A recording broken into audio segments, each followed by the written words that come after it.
In the distance, I see a shining light. In the sky, I met the maker. When we survive this lovely life, what will begin to make it end? When we survive this lovely life. Welcome to the IDP Show. I'm your host, Josh Raymer, joined in the Sode Shack tonight. On my right, it's Adam Markham. Addy, how are you, home? Doing well, Josh. How are you, mate? I gotta say, I love this new wide shot. You can get a good look at both of us now here in the shack. We got the lights going. Background's looking hot. You're looking good. I'm looking hot. I'm looking good. Wow, what's new, right? We're coming into swimsuit season. You're getting your beach bod ready? Oh, yeah, getting, oh, yeah, no doubt. Yeah, you've got a second baby on the way, due right as beach season starts. Taking good care of myself. How many late night, like post 11 p.m. dinners have you had this past week? I have done better about that lately. What does better mean? Well, I've just kind of gotten like the, like no one wants to work in fast food right now. It's true. Right. Fast food's in a bad state right now. And so, like, the quality of fast food I've been getting lately has not been good. It's been a bit of a bummer. We know how much we love the fast food. Chick-fil-A is still a mainstay, of course. They don't count. They're bulletproof. They're not fast food. That place, they really should be running the country. I know we joke about that a lot. But they really should. At least the interstate systems. Let's get them over there in Russia and Ukraine. And they'll work it out. They'll give everyone chicken sandwiches, and we'll go home happy. Yes. But yeah, what was I even talking about there, Josh? Just eating fast food late at night. Yeah. So, the quality's not been great. Like in the service is always questionable, but mainly the quality's not been great. So I've been cooking a lot more. Look at you. Yeah, that's great. We've been grilling. Nice. We've been crock-potting a little bit. Crock-pot's great. Yeah. Crock-pot, air fryer. So if anyone's got any recipes out there, holla at your boy. Hit us up. I will say it has been, whenever you have pictures taken at an event and you get a good look at yourself over the course of multiple photos, at least for me, it's a wake-up call of like, man, got to start making just a few changes here. Yeah, the wife will send you pictures, from when you guys were 22 and you're like, whoa, that does not look anything like me now. That is the same person? No, I don't believe that. I look at pictures of myself from high school and I'm like, this is just someone who had my name that kind of looked like me, right? It wasn't me. Couldn't have been me. It's sad. So, yeah, we've our buddy Cabell runs a local meal prep company here. Been using cabs for some lunches. You're looking hot. Thank you. And the people see it, right? That's right. That's why do you think like and subscribe if Josh looks freaking hot. For more beefcake action, like and subscribe to the YouTube channel. But doing that more and just trying to, get our lives in order, get our house in order, Addy. Trying to stay alive for our kids. That's right. You famously, I think, on the pod said that we're just doing it for the kids at this point. Pretty much. Just want to see them do their thing. Just want to live long enough to see them graduate high school and then punch out. Don't want old dad to be constantly out of breath. Going up the stairs. Hold on. Just give me a second. So welcome into the show. If you're new, thank you for tuning in. This is a very exciting time of year. We are in the midst of the kind of second wave of free agency, and what in our most recent guest, Greg Rosenthal, famously deemed on the Around the NFL podcast the trade tsunami. Now, he did this a few years ago, Addy, before we ever got to what I would consider perhaps the greatest stretch of trades in NFL history. I can't remember. If trades like this went down in your fantasy league in a 1 week span, it would give you whiplash. But to see this actually happening now in the real NFL, it's pretty staggering. Yeah, it's new. It's a new thing. This was never the case. It was always we always had to look to the NBA and baseball for the big blockbuster deals. But yeah, it's happening all the time. It's amazing. There's always an outcry of why is the NFL trade deadline not more exciting? Well, it's just because this is the time of year when trades happen. Because there's so much positioning and finagling that needs to happen as teams get under the salary cap, get ready for the NFL draft. free up cap in order to sign free agents, re-sign their own players.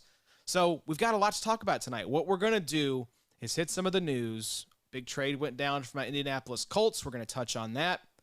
We're going to look at the results of a mock draft that we recently did with some friends of the show. That was a lot of fun, Addy, over on Sleeper. I think it was a 27-round mock. Yeah. Is that right? A little startup IDP Dynasty mock. There you go. Then we'll take a little break, and then we'll hit the second wave of free agent signings for IDP. And the way we've grouped this is essentially IDPs that will probably be on your waiver wire come the start of the season, IDPs that are going to be solid depth pieces for you, and then IDPs that are going to be solid starters.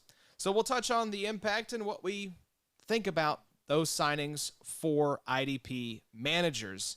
Addy, but let's start with the big news. Davante Adams traded to the Las Vegas Raiders.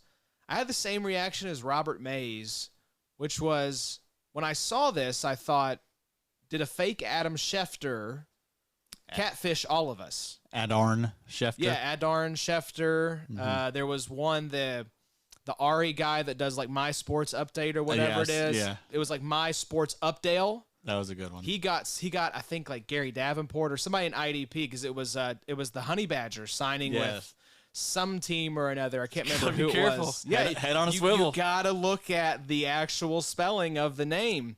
But Davante Adams chooses to go to the Las Vegas Raiders over coming back with the Green Bay Packers. Story came out right after the trade was announced that the Green Bay Packers offered more than the Raiders, but Davante Adams just wanted to play with his old college teammate Derek Carr. Here's what I think actually happened. This was floated on one of the pods I listened to. I can't remember which one it was. Been listening to a lot of pods here recently. They said this deal might have been a little messy behind the scenes. And perhaps as a way of doing a solid for the Packers, they said, hey, Davante Adams' agent, will you do us a solid? We'll get you traded. We'll get you the big contract with the Raiders. We'll make sure you're taken care of. Can you just say that we offered this more money than the Raiders to help us save face a little bit? And just make it seem like you wanted to go to the Raiders to reunite with Derek Carr? Can you throw us that bone? And they're like, yeah, sure. We'll play ball. It doesn't pass the smell test that Davante Adams just wanted to go play with Derek Carr and he had a house in Las Vegas. It just doesn't add up to me. That's his college teammate, man. I don't know. Versus the Hall of Fame quarterback that you have a telepathic connection with? Yeah. I understand. There's definitely an appeal to Vegas. Don't get me wrong, but you're leaving. Yeah, those two. That's like one of the top connections of all time. Yeah. So yeah, that's a weird thing to leave behind. But I mean, maybe Davante will show that it wasn't just Rodgers that made him elite or special. Maybe he just needed a fresh start. He's gonna get tons of targets. That's for sure. That's a fun offense. That's that division. That's insane. You got Hunter Renfrow, you got Darren Waller, Davante Adams, Derek Carr, you got Josh McDaniels, Josh Jacobs now. So yeah, Kenyon Drake's still on the team. So that's a playoff team. Like we kind of forget that. Yeah, the defense that's a playoff team. Gotten better. That almost beat the Super Bowl, participant from the AFC. Yeah. So I don't think the Raiders are that far off. Now suddenly their division's looking a hell of a lot better. Yeah, unfortunately the entire AFC is now much better. It's going to be hard. We could possibly see 4 teams from one division, right? Because you could have the division winner and then all 3 wild cards from one division. It's possible. Mathematically, I don't know what the odds would be, but it is possible. Yeah, that'd be amazing. Because there's 7 teams now. Yeah, I hope that happens. That would be. I mean, those would be. They seem like the best most teams. Fun, right? Yeah. Like, name me other squads outside of the AFC West that you would want to have in the playoffs. Certainly, because it's all about quarterbacks, right? Yeah, no one from the AFC South. That's for sure. Yeah, can we just? That's what we need to do. Is it sucks someone has to get in from the AFC. I know. South. You kind of wish that they would just get to a point where it's like, we're just taking the 7 best teams. Yeah. And if it's a division winner, so be it. But yeah, I know. If you don't crack the top 7 as the leader of your division, you don't get in. Like, who cares if the division winner is represented in the playoffs? We want the best. I think fantasy playoffs should be too. Like, we just Top want the 6 teams. 7 best teams. Don't do the division shit. Yeah, that doesn't matter. So we'll touch on this one briefly because it's been covered very, very well on other podcasts. But I do want to mention it because it is big news. Deshaun Watson traded to the Browns. And this was a team that he originally had told was out of the running, and yet gets a 5-year, $230 million fully guaranteed contract to go and play for the Cleveland Browns. Little bit of salary cap sorcery to make his cap hit for the first year, $1 million. In case he's suspended, he only loses $1 million off of that contract. So even if he doesn't play a single snap, he is going to see $229 million of this contract. I don't really want to say a whole lot about it because it just is very gross on multiple levels, but Cleveland has a new quarterback, and Baker Mayfield will maybe have a new team here soon. Yeah. Bob dropped him today in a fantasy league. I did see that. He dropped him in our main XFFL league. That was pretty powerful. Gave me chills. Now, Bob, would you do it in a Superflex league? That's what I want to ask him. Ooh. Yeah, because he already has Patrick Mahomes, so, you know. Yeah, 1 QB league, okay. Superflex? Yeah. 2 QB league, you doing that? You thinking about that? I've got him in a 16-team league, and it's like it's a Superflex, and he's my Superflex. Oof, that's tough. It's not great. Not great. Not More great. so, You hate to have to cheer for guys like that. You're not going to. I mean, it's weird, man. It's Big Ben kind of went through the same thing, and then it was kind of forgotten. Unfortunately, like I think eventually this will blow over, like everything does. Yep. I mean that's the world we live in. That's the world. That's just the way it goes. But yeah, it's gonna be a weird couple of years watching the Browns, and if they do ever have success, it's gonna also be. It's going to feel like there's a asterisk next to it, you know, of like. It's just, man, I mean, you just hate to see a team like sell their soul out for. Yeah. And it's like, I've heard a lot of, fair questions of like, hey, but where were you when it was Kareem Hunt or Ray Rice or Michael Vick or true. Tyreek Hill, Adrian Peterson. And that's a good point. We didn't have a podcast. And also, there are magnitudes to this. It's not just, hurting anyone, whether it's one person or 22 people like Deshaun Watson is accused of doing, is wrong. And it should be looked at the same in that we should, condemn what that person did. But there is an order of magnitude with Deshaun Watson that just makes it impossible to disassociate from that. There's a lot of, I think, fans that try to separate their fandom from morality. And this one just has so much gravity to it. I don't know how you could possibly do that. We've seen a lot of Browns fans defect. Our boy Dynasty Sneeko is now a Bears fan. Mark Sessler has quit the Browns.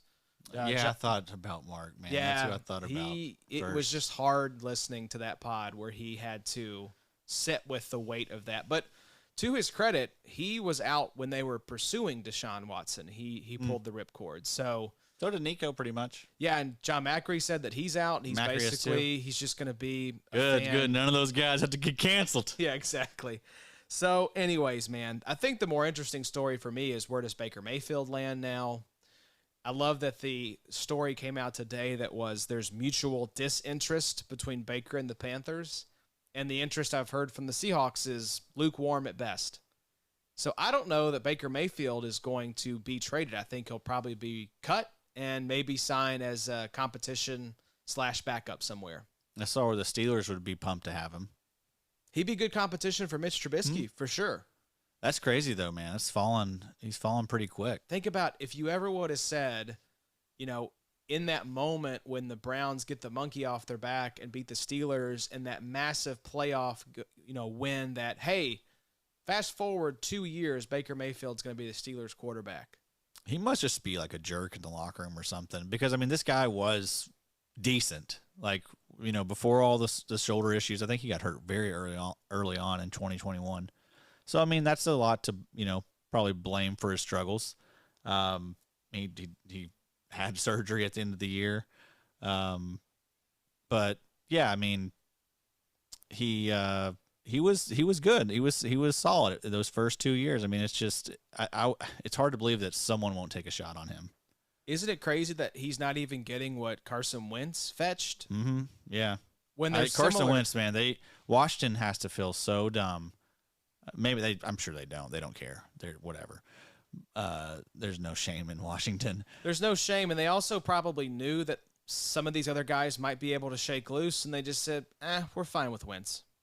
Let's roll the dice there. I guess, but they overpaid for Wentz. They could have probably waited. And with similar concerns as far as what we've heard about Wentz that we have with Baker. Yeah, right. What's going on behind the scenes? But why pay? I mean, honestly, why pay anything for him? They took on that huge contract, too, and gave up 2/3. Yep. Why pay anything for him? Just reset. Do an actual reset. Like, what are you doing? Yep, they got the new name. They got the new take command hashtag. They got Commander Carson. Yeah, they got to give me chills. Speaking of which, as Aaron put in the doc here, Wentz is a commie. I love that. Apparently, that's what Commander sounds like to folks from the UK. And Matt Ryan is a Colt. We go live to Josh for his reaction. Josh is very excited. This was an ideal outcome because the best season the Colts have had since Andrew Luck retired was the one in which Phillip Rivers was our quarterback. And I think Matt Ryan is a very comparable player at this stage in his career to where Phillip Rivers was when he took the helm of the Colts. He's a little bit younger. A lot of very smart football folks I trust said that he actually didn't look half bad. He carried that team for stretches last year, a very, very bad Atlanta Falcons offense. Now, I will say we do still need to do some work on the offensive line. We need to get some more pass catchers. We need to draft a tight end or bring one in. So there's work to be done, but even with the team as it stands right now, this is a significantly better situation than what Matt Ryan had, and he just gives you a stabilizing presence. You're not going to have Matt Ryan throwing left-handed interceptions backed up in his own end zone against a division rival, and that makes me feel good. Yeah, I think you guys are the favorite in the division now, right? Maybe probably neck and neck with the Titans. Yeah, the Titans are I guess going to be up there, but I think you guys are better than them now. So, yeah, I mean, congrats. You're still not going to really do anything, you know. No, we're not going to be the Super Bowl team for the But AFC. it's more enjoyable to watch. You'll enjoy watching the games now. He's a good quarterback. 31 teams don't win the Super Bowl. So I think you have to set your expectation and your hope is just like, I want to see a fun team. I want to have something to get excited for on Sundays. JT should ball out. Yep.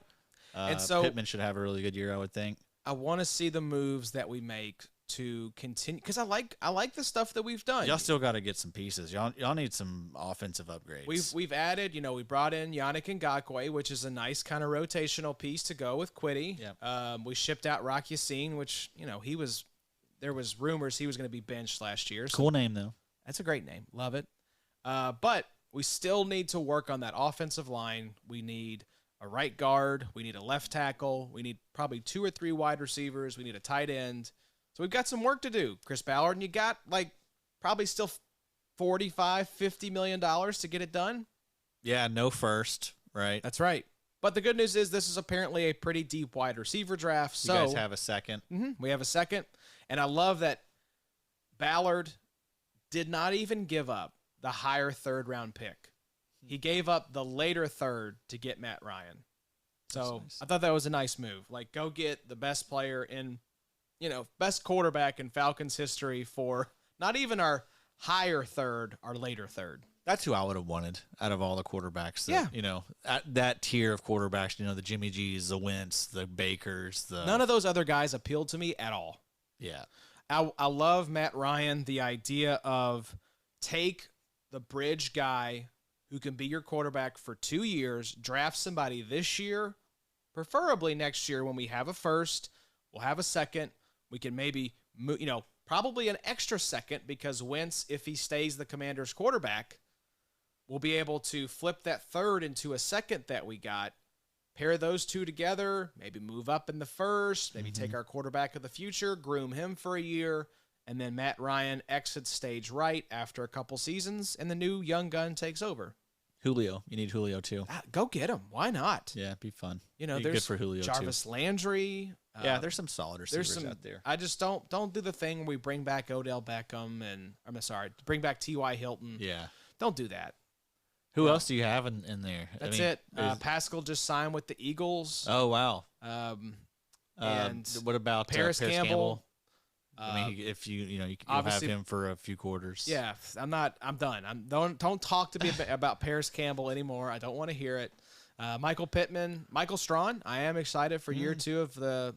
Yeah, Michael wow, Strawn. the depth chart really has cleared for. Oh yeah, for him. Man. It really has. It's him. It's Ashton Dulin. Ashton Dulin too. It's amazing those guys are going to actually have some. I mean, surely they bring in some folks. We got Mo Alley Cox and Kylan Granson at tight end. So I think we'll probably Hines is still there. Hines is still there with JT. So there's some nice weapons, but we definitely need 2 or 3 more pass catching options to help get this offense going. Yeah, bring in Julio. Let's get this thing going. So moving down here to the next piece of news, Lombardi Lenny back to the Bucks. Now we're just waiting on Gronk to bring the band back for the 2022 Tampa Bay Buccaneers. Oh, Keyshawn. Your Keyshawn. Arrow down. Arrow just is cratered. Arrow subterranean at this point. Damn, we thought we had a chance. Thought we snuck one in there. So I love this because this was the one signing. Well, not one. The one. It was one of many free agent signings that just did not make any sense for me. Larry Ogunjobi lost out on his 3-year, $40 million deal because of a failed physical. He's coming off foot surgery. This struck me as, wait a minute, how much did we give Larry Ogunjobi? Exactly. Let's make sure he fails that physical, guys. Thank you.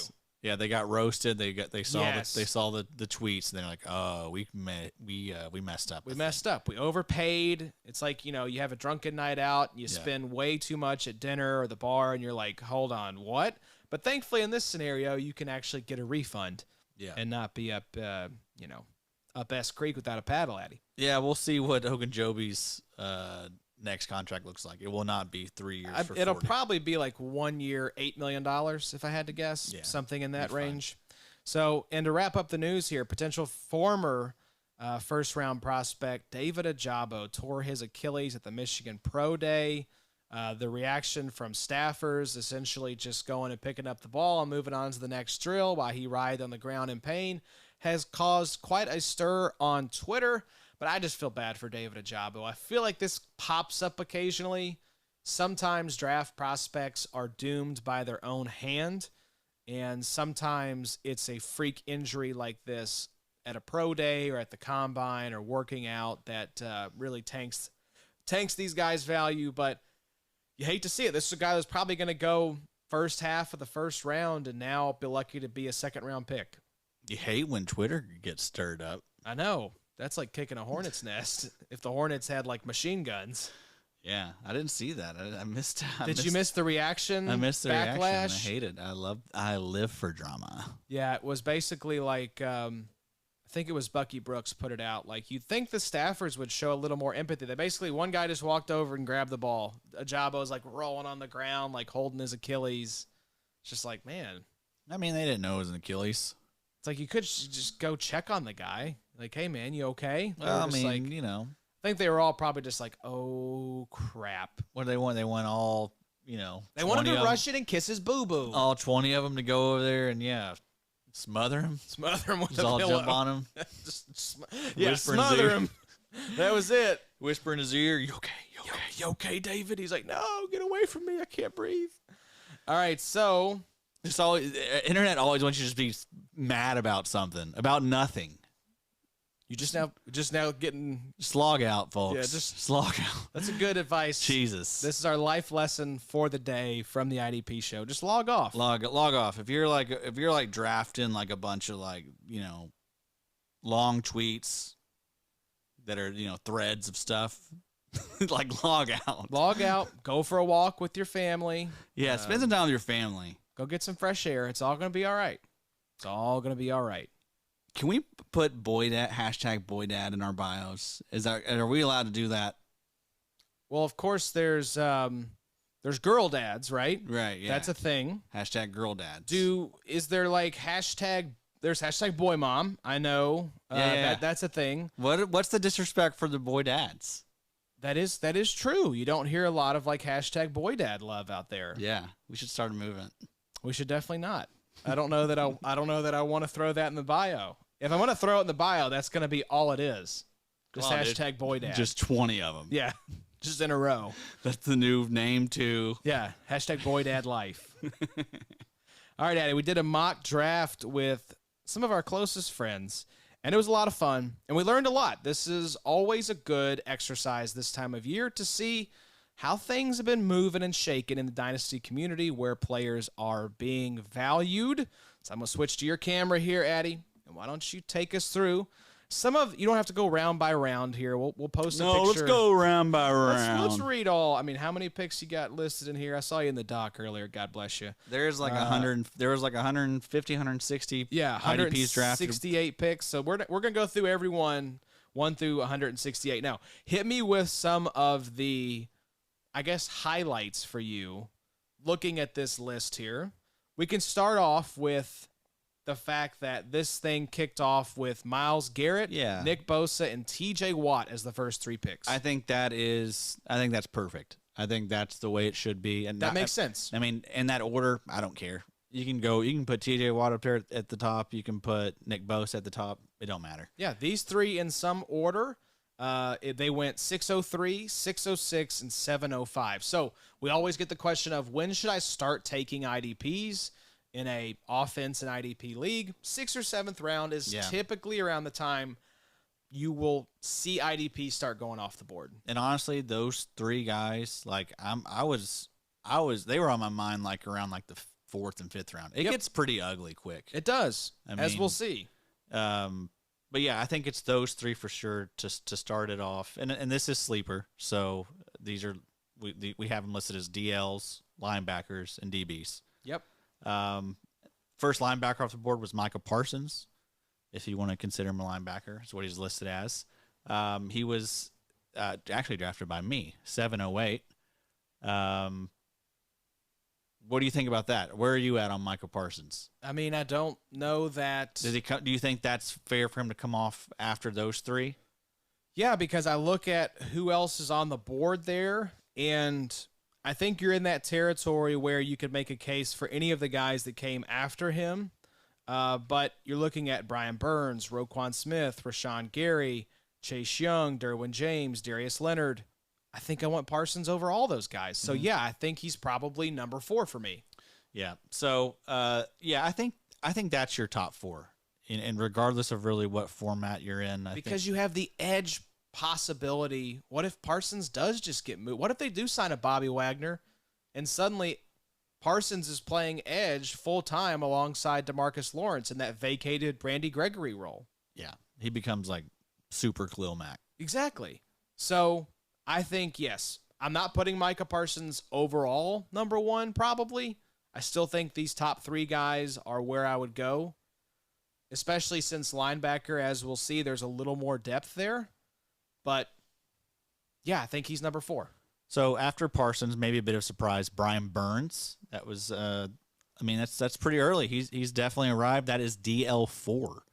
I think that's about what I have in my ranks, though. So I don't really disagree with it. I don't disagree, because you look at the guys that come after, and there's only one dude I think you can kind of ask, like, wow, are we here with Rashan Gary as DL5 and IDP 7 overall? It seems like it. He is, well, we've mentioned a lot. He was 3rd in pressures last year.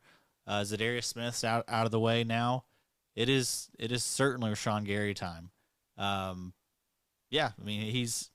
He passes all the tests for us. This is a little pricey.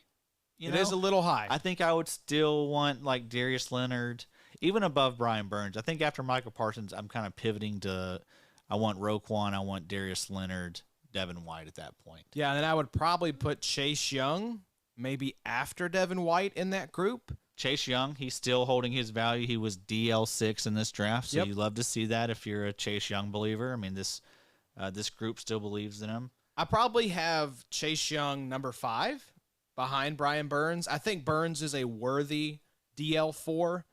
I think you could make a case for Joey Bosa. I think you could make a case for Max Crosby. or Jalen Phillips. But for me, I think I go Chase Young 5. And then I maybe put Bosa and Danielle Hunter above Rashan Gary. I think it's in the Max Crosby, Jalen Phillips conversation for me is where I start thinking about Rashan Gary. Yeah, I think I have Gary around like edge 11, 12. I think he was 12 for you. Yeah, 11 or 12. I just want to see it. I clearly I believe in him. That's a top 12 ranking is great, but I don't know that he is a 15 sack type guy. I feel like he's like more of like a 10 to 12 type. Yeah, which is solid. I think if you're drafting him inside the top 10, you're drafting him at his ceiling. Mm-hmm. I don't know that we're ever going to see a top 5 type of season from Rashan Gary. I think he's going to be super solid, but not a guy that's going to be like in this top 3 stratosphere, the guys that we talked about. Yeah, go ahead. So, I mean, I guess another one that stands out here early on, this was the 16th overall IDP, was Jalen Phillips. He was drafted as DL10. He was drafted in the 9th round. And I was going to say right before that, you've got the LB5, Jordan Brooks. Come on down. LB5. Makes a lot of sense. I mean, he had 184 tackles last year. Now no Bobby Wagner. Yep. I mean, that defense is going to be terrible. He's going to be out there a lot again. Yeah, I mean, I'm fine with that. Quiddy Pay, another one that was pretty high. He was DL14. That feels about right. I like him as a really solid DL2. Yeah, that was 9th round. So what I did, what was a little different in this draft, I decided, so the narrative always is just load up on edge guys, and everyone in this draft is pretty sharp. We didn't even mention the room we got in here. But there's a lot of, it's like Macri and Evan Ronda and Bob and me. And Joey was in there. Joey. Yep. And Z-Mags. And I'll pull up the list here so we don't. Coach was in there. Coach was in there. We had maybe one or two kind of newer guys. Yep. Yeah, pull up the list so I don't forget anybody. But it was a good room. So what I kind of did, everyone was kind of. I like your strategy here, quick. I just like to zig when people zag in these mocks. I like to just get value. Wherever I see value, that's kind of where I like to go. And yeah, I want to make other people kind of stress out a little bit. So I think that's kind of what I did. I went Micah Parsons at 708. Then I went Roquan Smith in the next round, 805. So Parsons, Roquan, both mine. Then I keep hitting it. You're going linebacker. You did this with one of the last mocks we talked about when you went DB. You said, what if I just grab the top 4 DBs? Mm-hmm. So that's what I like. You're kind of like pulling a Sigmund Bloom here. Next one I'm doing. People push the panic button. Yeah, next one I'm doing. Yeah, people just be like, what's he doing? I just want people to just be like, what are you doing? And kind of freak out and tilt and overreact. Yeah. Yeah.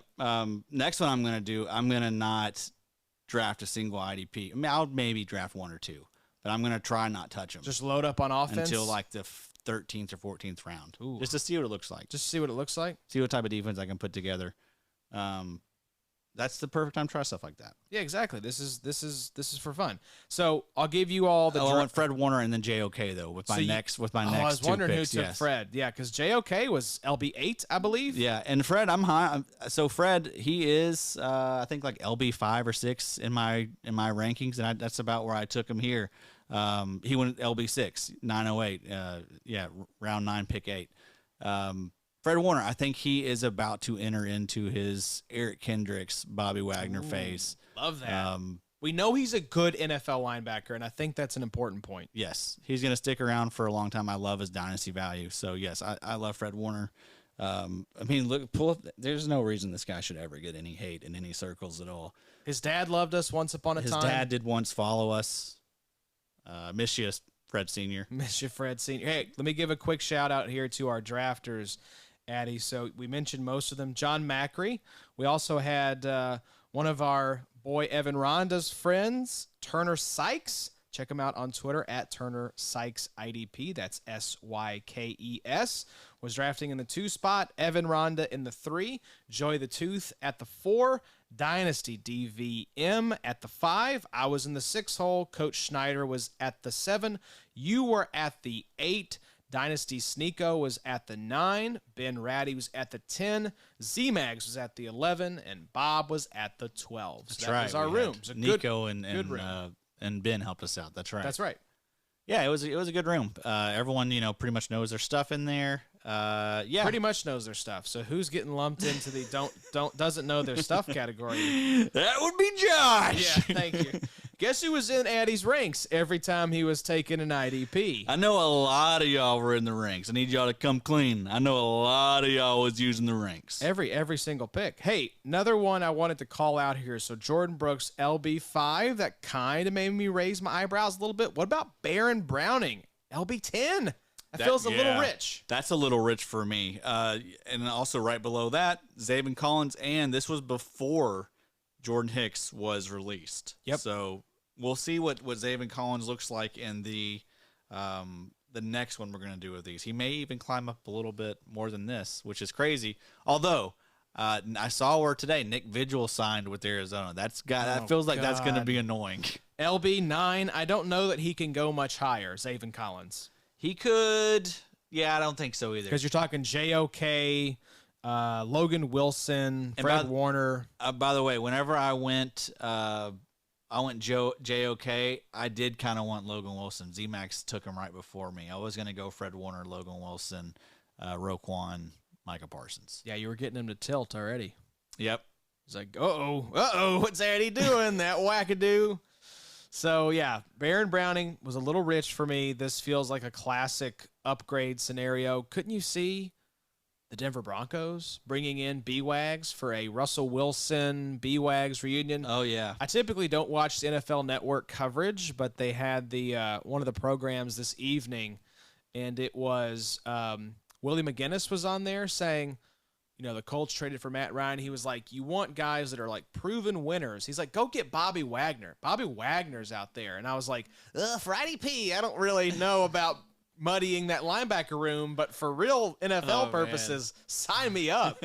Like, how does Bobby Wagner not have a job yet? Yeah, I know. As far as Honey Badger as well. Yeah, big trends I wanted to call out here, Addy. A lot of DB fading going on. This was something I picked up on. So just to give you an example, Minka was taken as DB 15. Right after him, Peyton Turner was DL 34, and Levante David went as LB 32.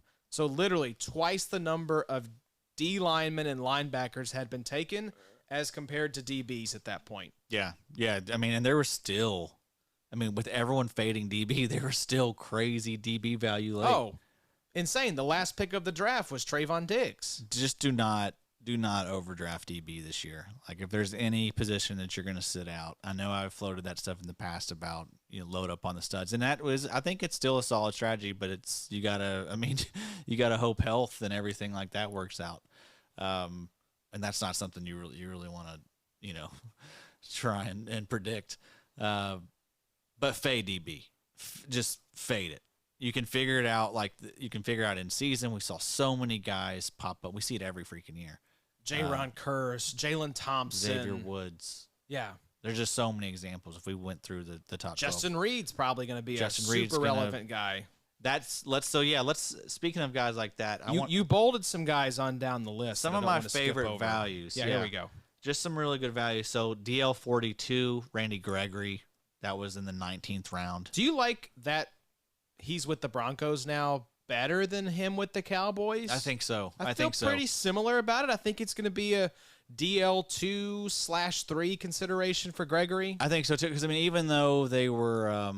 Even though all three of those guys, DeMarcus Lawrence, Randy Gregory, and Micah Parsons, even though all three of those guys would be on the field together and rush the passer at the same time, like a guy like Micah Parsons out there will eventually kind of cut into Gregory's snaps, I would think. I feel like it's more of a rotation in Dallas. I feel like Denver, it's going to be more playing time for Randy. Yeah, so, Shelby Harris is out the door. You still have Draymond Jones. You have Jonathan Chubb Cooper, coming back. Chubb. But I like Randy Gregory. He's Most out of that. He's the best out of those options, I think. Yeah, he was really good this year. So Randy Gregory, who were some of your other favorite deals? Then our boy Gross Matos, I got him as DL44. That's pretty nice. Another thing in sleeper, I mean, you really can't you can neglect defensive line too. I mean, you really can. You'll see. There's some dumb deals here. I got Gross Matos at DL44. That was in round 19. He was like literally my DL4, I believe. I mean, we know about his opportunity with Hassan Reddick leaving town. He looked really good to end the year at times. So he's someone that, I think the arrow's definitely pointing up for. Christian Wilkins, another guy that was a good value in sleeper.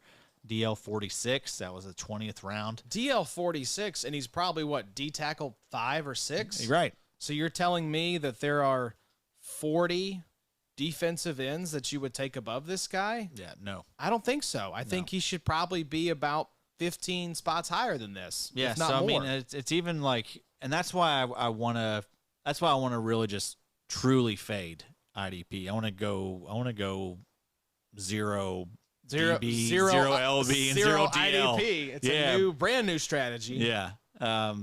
Just because I think I can find the value late. I'm gonna trust in my drafting skills, and also sleeper sucks with the ADP.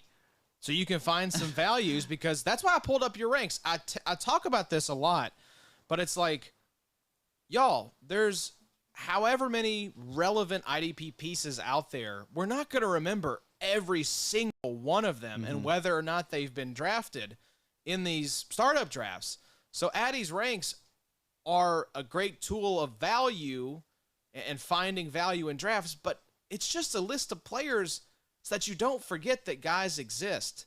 That's why I would go and just check and see, like, okay, who are 3 or 4 guys that have not been taken yet? Ooh, this guy's still there. Let me grab him, So it's not like just copy and paste whatever your set of rankings are. It's just like use that as essentially to fill the function of what ADP is supposed to do. Well said, Joshy. Unreal. I guess I should also mention, though, that this was done before free agency. So, I mean, with the next one we do, I imagine Randy Gregory will be up a little higher. That's what will be nice. It'll be fun to compare kind of pre-free agency, post-free agency, and then, also we're going to try and do one after the rookie draft, too. Because I would be curious how much movement we see once guys actually sign deals, because I think people who are doing mock drafts in freaking mid-March are aware of who the free agents are. Mm-hmm. So I'm curious how much of an uptick or a downtick you see when guys actually sign deals. Yeah. I can't imagine that guys fluctuate much more than 5 spots up or down from what their previous ADP was. I will say, though, with all these huge deals that these aging edge rushers got, it really did make me bump a lot of and it's gonna make me. I'm gonna file that away just for future reference. Man, these edge guys, we've said it a lot. They really truly hold their value late and into their mid-30s, late into their career, they're still getting monster deals. And so you have to factor that in for Dynasty. And for someone like Von Miller and Chandler Jones, who, in somewhere like MFL, now they're going to get the defensive end tag. Yep. Holy hell, that's something they've never had. And now you've got Za'Darius Smith going to your Vikings. We'll see what, they're maybe going to be in a 3-4. We'll see what they leave him as. But yeah, gosh, some of these guys really saw their situations improve, and then they're going to get, new tags that are more favorable. But yeah, we have to remember that 29, 30, 31, 32, 33, 34 is not old. Not for defensive ends. Edge rushers. It's kind of like interior defensive linemen. That's not a big deal at all. It's like offensive linemen, have Andrew Whitworth having a magnificent season at left tackle at 40 years old. I think we have to change a little bit how we approach the age curve when it comes to these defensive line guys. Yeah. Now, is that the rule? No, not necessarily. But we need to, I think, reset our expectation that only 10% of edge rushers are going to be relevant past age 30. Maybe it's closer to like 25% now. Yeah. Maybe it's closer to 30. Maybe a third of, elite edge rushers maintain peak value past age 28, 29 now. It'll be interesting to follow along. Yeah. Once we have more, just more data is always a good thing. One of these guys like Brian Burns and Max Crosby and Chase Young, how long, TJ Watt, Myles Garrett, how long are they still the cream of the crop at their position? Right. And, like we see with Tom Brady and all these other people that are going to want to continue emulating guys like Brady, like how long can these guys play into their careers and play at a high level? We see it. That's how every generation gets better with as far as taking care of themselves, playing longer. So, I don't think that's going to be something that slows down. Something you got to keep in mind for Dynasty, and a great segue into, let's hop back into the mock, another one of my favorite picks here, and a great example of all this, someone you can get late, and I got late, DL47, Khalil Mack. Go read John Macri's write-up of the free agency moves thus far if you want to get excited about Khalil Mack lining up across from Joey Bosa. I'm just going to read you a little piece here from this article. Go get you a PFF sub, y'all. John is doing the Lord's work. His articles have absolutely been crushing it.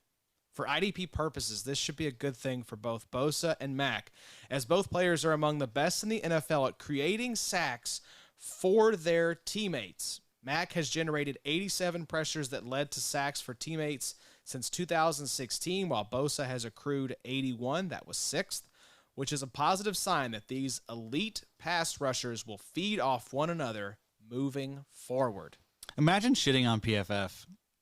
Are you kidding me with this analysis? Where else are you getting creating pressures that lead to sacks for teammates data? Yeah, let me see y'all's databases. It's a cool thing to do to shit on PFF. But let me see your data. Oh, you don't have any? Oh, okay. That's cute. Yeah. Maybe just stop. I don't know. Just stop hating in general. We don't for some reason people think they just gotta tell people what they don't like. No one cares, man. Yeah. No one cares. Nope. And here's the thing. Have we ever said on this show, Addy, that PFF grades should be taken as gospel? No. And it's the only tool that matters for fantasy football? Of course not. We reference a lot of different sites, a lot of really good sites on this show. Stop foisting undue pressure and expectation upon PFF grades and PFF data because you're trying to make a point and sound smart. You just sound dumb. Yep. Nobody thinks it's the be-all, end-all, so just stop. But hey, guess what? It's weird that most of the good players and elite players grade pretty well. Yeah. Really weird. Imagine that. Imagine that all 32 teams use PFF data. Yeah. And also, they have people watching every single game, every single play. What are you watching? Are you doing the same thing? No. That's get you a PFF sub. 30% off right now, I think. That's right. There's a good promo code out there. I think if you... They don't want to have anything to do with us. I don't think they know that we're, pumping them right now. Oh, no. This is not a paid segment. I would love if PFF wanted to get in a partnership with the IDP. They should. They should. We love you guys. We love PFF. We love John Macri. Cincinnati, right? They're just right. Throwaway. That's right. We used to go up in Cincinnati, gotten kicked out of Cincinnati many times, come back with our tail between our legs in our younger days. We sure did. So some of your more favorite values, Addy. Let's wrap this mock draft recap up. Jaron Curse, a guy that went DB24. That's someone that's going to be way up now. This was a Macri pick here. DL48, Za'Darius Smith. He got him in the 20th round. So, just crazy value. I like Brandon Jones a lot this year. He's DB25, absolute stat sheet stuffer. He's someone that you can get in the 21st round. L'Jarius Sneed, he was DB30. Shout out Bob. Bobby also got Kaiser White as LB46 in the 22nd round.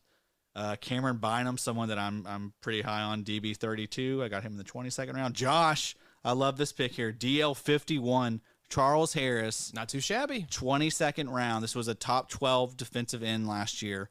Re-signed with the Lions. Yep. They gave him 2 years, $14 million. You'd love to see it, man. Honey Badger, DB34. Again, just why would you ever spend on a DB? Also, right below him, Marcus May. He's solid. Marcus May on a new team now. Marcus May, where'd he went to? I'll look up where he went. I'm blanking. There's too many moves. So many moves. Chauncey Gardner-Johnson, someone that I love. He went DB 37. Marcus May is with the Saints now. That's right, and they gave him some money too. We love the way they use safeties there. DL 55, our boy Uchenna. He was. Gosh, I wish the Colts would have snagged him. It made me so mad to see. I think the Ravens got him, right? Seattle got him. Seattle got him. That's a nice grab. I like that it. a lot. I like it a lot too. We've been waiting for edge rush there forever, and it just Dunlap's gone. I know they do a rotation there, but what have they had? Like, what have they had at all? Guys who have not lived up to their potential. Yeah, has-beens or just one-hit wonders. That's all they've kept in rotation there. Uchenna gives them a chance to change that trend. Obviously, here's probably my favorite pick of the draft that aged extremely well, Mr. Justin Reid, DB 40. That's just this guy maybe saw his stock increase more than anyone else with free agency. And you just loved Greg Rosenthal coming and giving him some love here before free agency happened. And then we saw the big, massive deal with the Chiefs, and all of a sudden it's like double arrows up at that point. Yeah, it all worked out. It was Hollywood couldn't have written it any better now, Josh. Now, don't skip over LB 48, Denzel Perryman. Yeah. Only a top, 5 or 6 linebacker before he got hurt? Went to the Pro Bowl. That stuff matters in circles in the NFL, So, I would imagine he's going to, as long as he gets another opportunity to start, he's going to soak up another 140 tackles next year. Yeah, you got him as the LB 48, literally like your LB 4. Jordan Whitehead, DB 43. That's obviously going to go up now. Chandler Jones, DL 58. Oh boy, that looks wonderful. And again, he's 31, but they gave him 3-4 years, Josh, and I think it was a 3-year 3 years. deal? I think it was 3 years, $51 million. Something like that, yeah. But that's and guess what? John Macri wrote about Chandler Jones. Jones has been one of the best finishers of the past decade, posting 107.5 sacks in his career. But he's also been kind to his teammates, creating the third most pressures that lead to sacks for his teammates since 2016. This kind of sounds like a Joey Bosa, Khalil Mack situation we got brewing here with Triple X, Max Crosby, and Chandler Jones.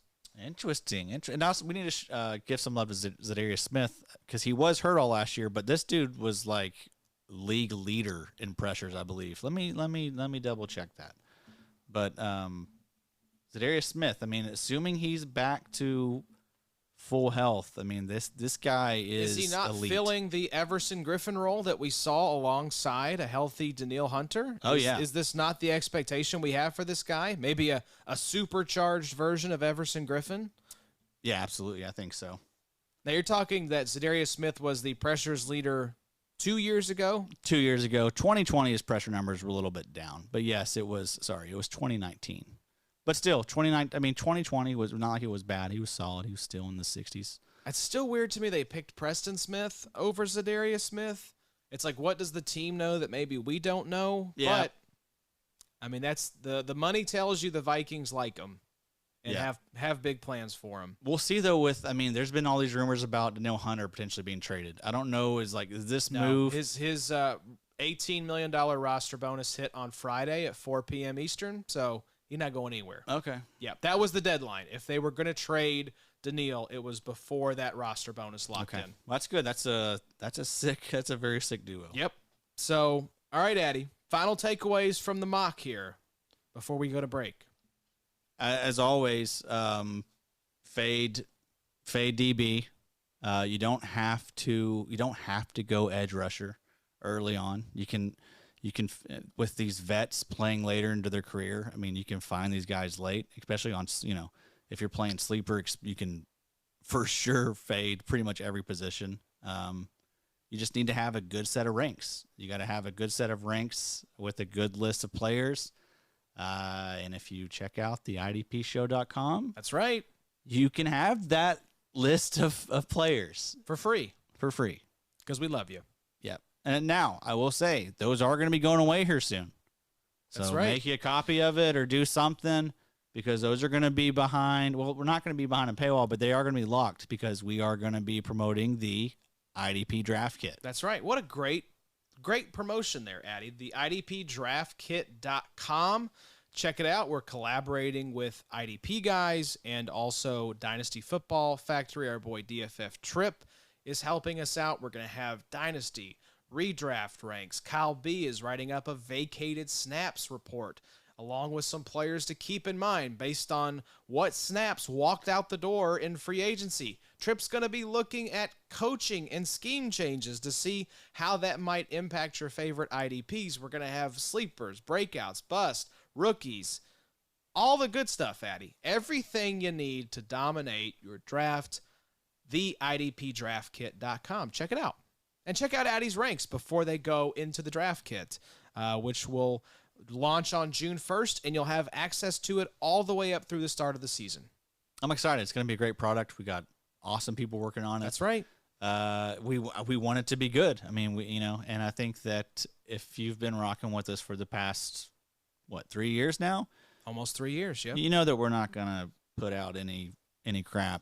We're not going to half-ass anything. And I think we have a pretty good feel on the value of these guys and kind of what's going on in the IDP world. So I think it's going to be something very valuable for the community, and we're pumped to be a part of it.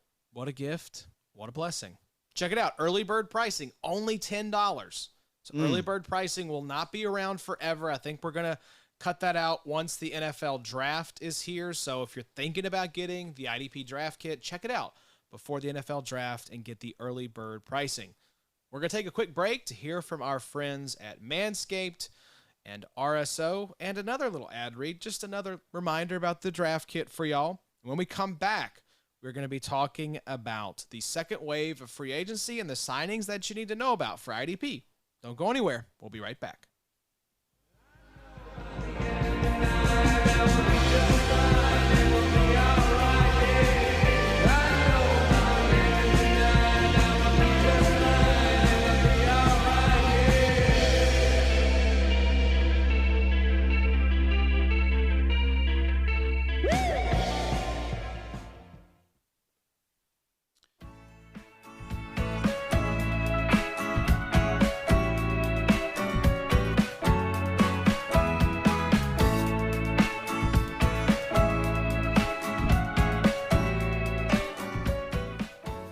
Welcome back to the IDP show. That, of course, was Sugar Daisy.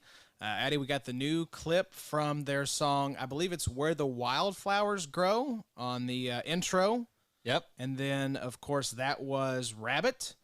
And then we've got a new song. Well, we've played it on the show before, but we haven't used a clip of it for their our newest outro. song. It's their newest song, Savior. So check them out. And then, of course, coming into the break, that was Astronomy Club. Their song, All Right? Is that the name of that one? Feeling Fine. Feeling Fine. So that was Astronomy Club, Sugar Daisy, local BG bands. We love having their music on the show. Absolute vibe. It's a vibe. Unreal vibe. Unreal hangs. And you love to have that as a backdrop. Hashtag, what is it? Boy Dad. Hashtag Boy Dad. Hashtag vibes. Hashtag Boy Dad. Yeah. I don't know. It unsettles me a little bit. That they have to do it? That they have to do the girl dad? Or that you're saying the boy dad? The boy dad just... Well, I think you're obviously you're trying to rile up the hashtag girl dad community. Oh, so you're saying this is kind of planting your flag in the face of hashtag girl dads. What are we doing? Why we need to know that? I don't know. Are you better than me because you're a girl dad? Does it make you better than me? You what does that mean? You think you're better than me?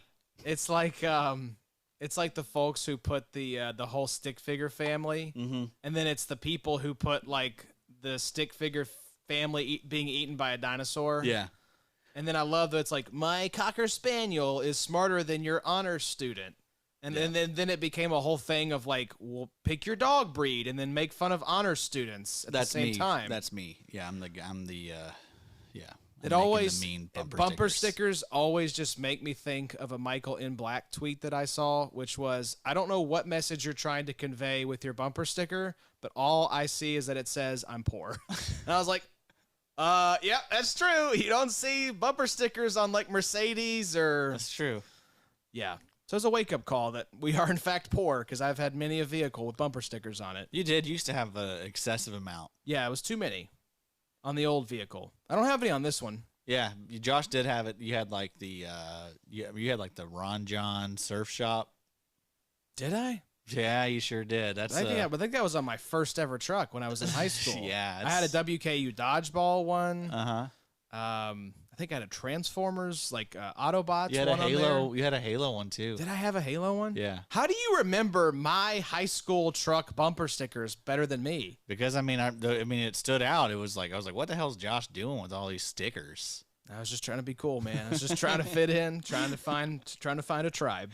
We're all just searching for someone to love us. That's right. So we grouped these free agent acquisitions here in the second wave of free agency, again, by waiver wire, depth pieces, and solid starters. So we're not going to read all these waiver wire guys, Addy, but I'm curious if there was anyone that jumped out to you as being particularly IDP relevant. You already mentioned Nick Vigil could be a thorn in the butt cheeks, signing with the Arizona Cardinals.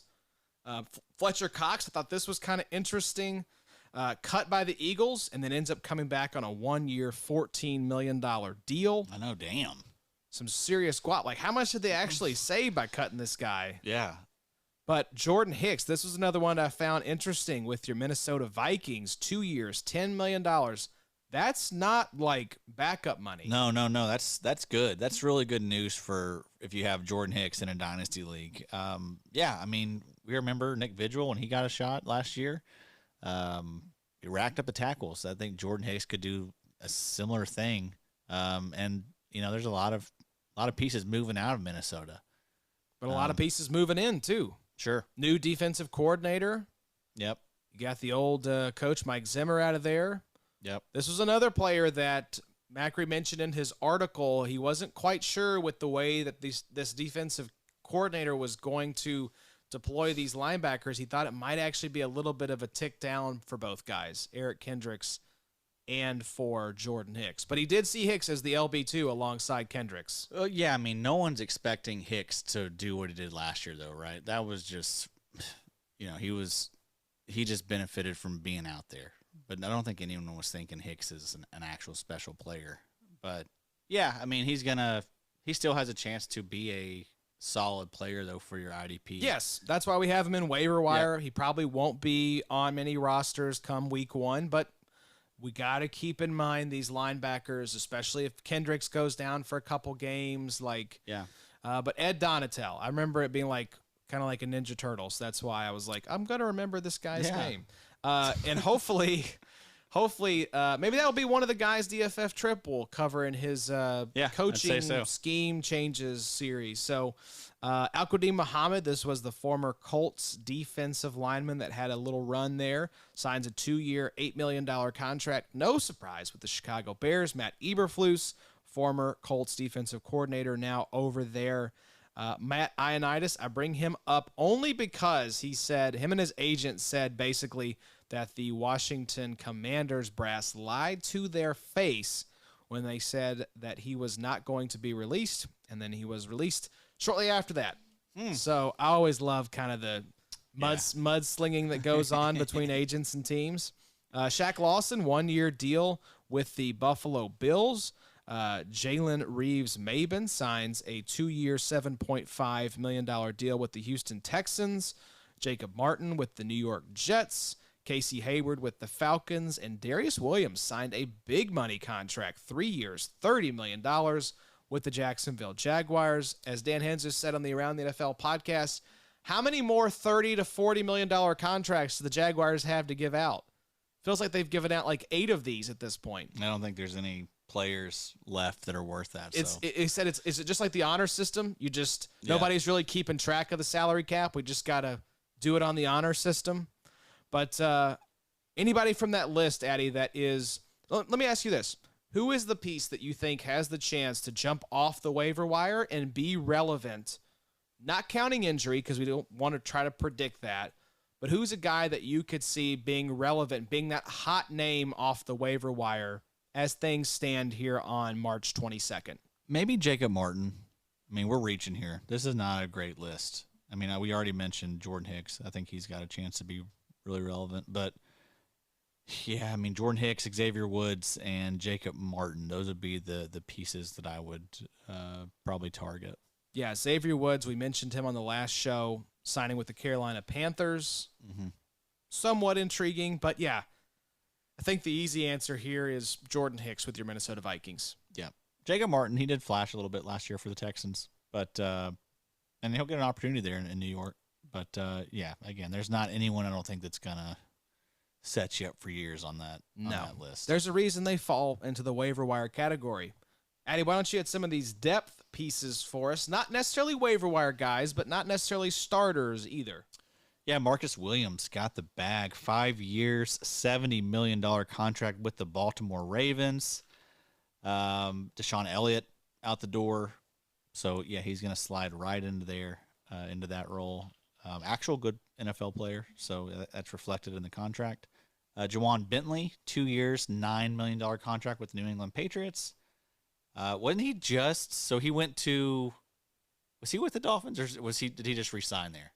He was with the Patriots last year. Okay. Yep. All right. So he just resigned there in New England. Yep. Yannick Ngakoue traded to the Colts. He will be a free agent in 2023. What was the compensation there? Rock Ya-Sin. That was it. So player for player swap. Wow. I like that for you guys. Yeah, don't see that very often. Just one player for another. Myles Jack, he was released by the Jaguars, and he quickly signed a 2-year, $16 million contract with the Pittsburgh Steelers. He'll play alongside Devin Bush. That's an interesting pairing.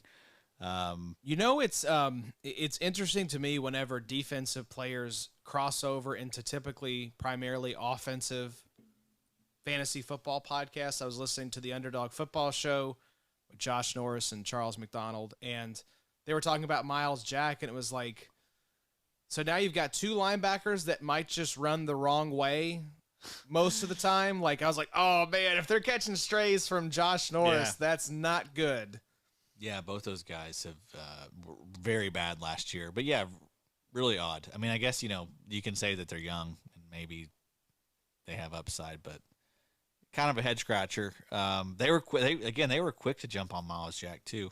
LVE, he's returning to Dallas, 1 year, $2 million. It's kind of surprising. You figured LVE would get maybe a bigger deal elsewhere just with that, the acronym of a name and, having the neck roll and being a white linebacker. Yeah, having a massive, tree trunk for a neck. Yeah, huge neck. Too big. That's probably why it's always hurt. Probably so. More bones to break. True. Logan Ryan, released by the Giants, and he quickly signed a 1-year contract with the Tampa Bay Buccaneers. I like that. That's super interesting. That's very nice. Especially if you get him as the CB designation. Oh, yeah. Yeah, for sure. And as we'll get to, no more Jordan Whitehead. That was a definite need there in Tampa Bay.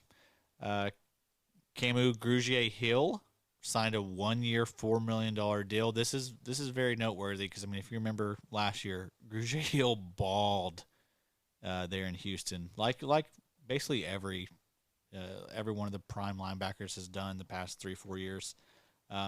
If he gets that role again, if he's the guy out there getting all the snaps, he could be a linebacker one for you. Oh man! Even if he didn't finish that, he could on a per game basis, as long as he's out there. If he's out there half the games, those 8 games. On a per-game basis, he'll be an LB1. And that's what we're saying, too, and I think it's important to keep in mind when we say LB1, doesn't necessarily mean there's only 12 of these guys. Who cares? Or People 10. stop focusing. That means nothing to anyone, truly. When you say that, there's no reason to put a lot of stock in the finish. It doesn't mean as much. Of course, it's notable, but there's other things that are better indicators. Yeah, and this is just when we do rankings, we have to put guys 1, 2, 3. We have to rank them. That's what rankings are. And so when we say LB1, yeah, this is not a guy that's probably going to finish as an LB1, but who knows? I mean, did Maybe. anyone see Denzel Perryman? Yeah, no, I mean, if having Devondre Campbell, if Grugier-Hill starts and plays 85% of the snaps for 14 games, he will be LB1. yeah, but he has, even if he doesn't, those games, like you said, when he's out there, he has LB1 upside week to week. That doesn't necessarily mean end of the season he's going to be a top 12 guy. And that's what we're looking for, man. That's what we're manufacturing, linebacker points. You don't want to have the best looking squad after the draft and just rest on your laurels. You want to make moves during the season, week to week, where you can manufacture points and manufacture wins. So let's talk about some of these. Manufacture some solid starters here, Addy. Von Miller, we mentioned 6 years, $120 million contract with the Buffalo Bills. Basically breaks down to a $52.5 million deal over 3 years with what is essentially a team option at $17.5 million for a fourth year. He'll be 36 after those. Did I say 36 or 46? He'll be 36 after those first 3 years, and the dead cap is only $7.4 million. So we'll see if he gets that fourth year.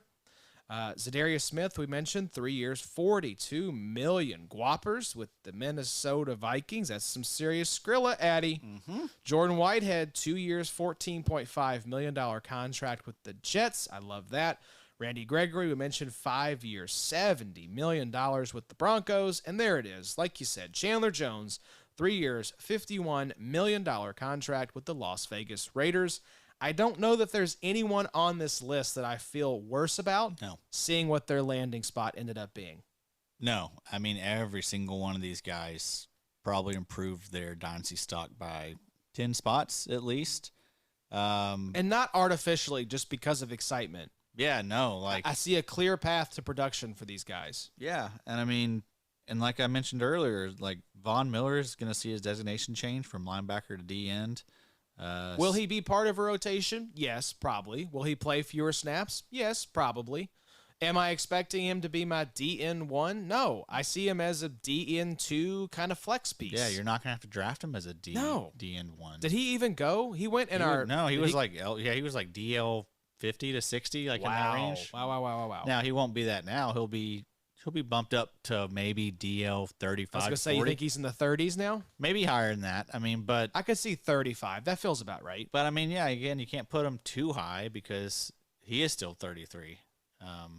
But, yeah, I mean, that was amazing. Za'Darius Smith, that's a good spot. Jordan Whitehead, I love this landing spot. It's New York. I mean... He's taken the Marcus May role, right? Yeah. It's him and Ashton Davis. Yeah, I mean we'll see how that shakes out. I don't know.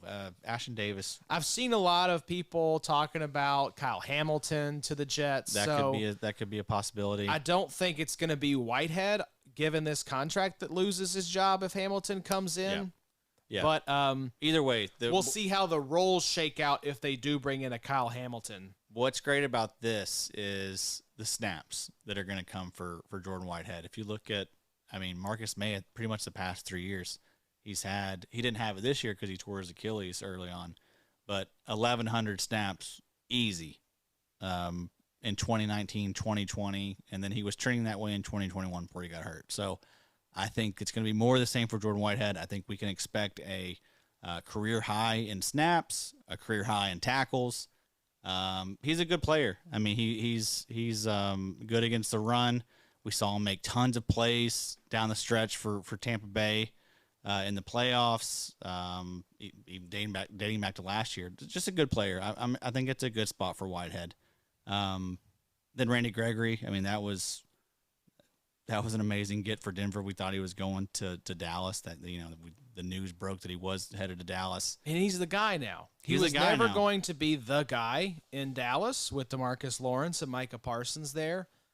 And yes, he is still part of a good, solid defensive line group there in Denver.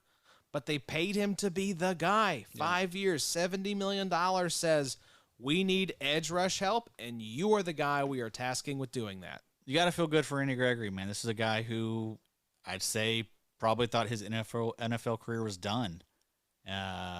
Faced, well documented, faced a lot of addiction issues. Just just was not in a good spot, and now he's got a $70 million contract. So Very cool. Very cool. Very excited happy to for see him. what he does there on a team that should be very, very good. That should be Yes. competing for the playoffs. Yeah, I mean, that's a move you make when you're going for it. So here's the question: AFC West, who's the 4th place team, and what is their record? Whew-wee. That is really tough, isn't it? I mean, I feel like You got to say the Raiders, right? I think so. I always just default to like who's the best quarterback, and then I rank them down from there. If I have questions, I just fall back on that. And for me, Derek Carr is the worst of that 4-pack of quarterbacks. Yeah, I mean the Chargers are cursed. You worry about them, but they definitely got better. They got so much better. J.C. Jackson, Khalil Mack, Sebastian Joseph Day. That defense, yes. Bringing back Mike Williams. Did we mention Joseph Day? I think we mentioned him on the last pod. But yeah, that's man. Herbs. The Chiefs are probably going to be the worst. Chiefs. Imagine if the Chiefs are like just 6-11. Yeah. No, I'd say the Raiders are 4th place, but I'd say they're like 8-9. It feels like the Raiders, I guess. I don't see them being 8-9. I mean, they should. I can't see a world in which the Raiders aren't above 500. I know that team is too good. Really that division good. is stacked. I don't know how the math breaks down though to where like if could all these teams mathematically be above 500? Probably so. I would think so. Beat up on your out of division teams. Yeah. I mean, as long as you split with your division. You get 8 games out of your division. Mm-hmm. So let's say that you win the majority of those, split with your division, there's 10 wins. You got 2 at-large games. There you go. I still think it's the Raiders, though. Chiefs are still the favorite. You still got Mahomes. But, man, that's gonna be fun. Yeah, dude. That's going to be I don't think we've ever seen a division better than that. This is like an all-timer. NFL, it's in a amazing spot. Truly. I like how the quarterbacks have shaken out. Mm-hmm. I was thinking about that today. Like, it feels like from where we could have had some guys landing, I like how things have sorted out. Me too. Even Mariota in Atlanta feels kind of That's fun. That is fun. Just him throwing the ball to Zacchaeus and Kyle Pitts, and that's it. Cordarrelle Patterson. Yes. Yeah. See Pat posting the gif of the kid warming up his arm. I thought that was funny. But yeah, Matt Ryan ended up with the Colts. We got Mitch in Pittsburgh. Yeah, if Baker were to go there, that'd be a lot of fun. A weird world that the belle of the ball, Jimmy G, might just end up getting cut.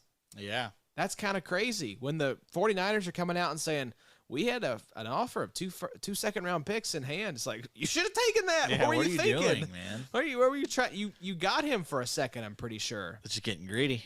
That's right. So, yeah, be weird if they just keep him or just kind of sad if he ends up getting cut. They'll end up rolling him out there. Yep. Trey Lance, another year. Gets the Jordan Love treatment. Never gets to see the field. Well, this was fun, Eddie. I'm glad we got to do this. Hopefully this was a fun episode for y'all hitting the second wave of free agency. Definitely some big name guys in here that we wanted to touch on for IDP purposes. I have pretty much adjusted a lot of the ranks. I was going to say, where are we right now in terms of like reacting to free agency? Probably like, I don't think I've done much updating this week, like in the past 3-4 days. But last week, I was in there pretty regularly on the reg. On the reg. So yeah, I mean, I think like Von Miller was updated, Chandler Jones, all those guys got boosted way up. Uchenna got a little bump. Guys like Justin Reid got a big bump. Got a huge bump. I think he's a top 15 safety now. Ooh, you are horny for Justin Reid. I am horny. I'm very horny. I'm gonna clip that right there. I am horny, just like with the breath in there too. I'm very horny. All right, it's time for us to get out of here before the heavy breathing turns into something else, folks. Thank you all for listening tonight. We appreciate it. We love having you guys in. This is a fun time of year. Like we mentioned, we're in that free agency, got some wind in our sails. We got the draft coming up. It's going to be a lot of fun. You could have been anywhere in the world, but you're here with us, and we appreciate it. We do appreciate it. He's telling the truth there. So stick around. Next week, we are going to be diving into... You're supposed to just cut it off. I got to preview what's coming up next week. No, Eddie. that was perfect. You know how this goes. We're going to be diving into Rookie Fever. John Macri is going to be looking at rookie linebackers with our boy Kyle Bellyfuel from IDP Guys, so don't miss that. We're going to be recording an episode with our boy Mikey Dubs, Mike Wollert from 4 for 4, looking at the rookie sleepers. Guys that aren't getting the attention they deserve. That'll be dropping the week after that. So stay tuned, folks. The wheel just keeps on turning, Addy. We can see it in the numbies. Y'all are tuning back in, and we'd love to see it. It's all that matters. The numbies. We're going to go look at the numbies right now. Like and subscribe, baby. Come on, baby. Let's get IDP going and through the roof. We're trying to make money in this thing, baby. Until next week, we'll see you guys then.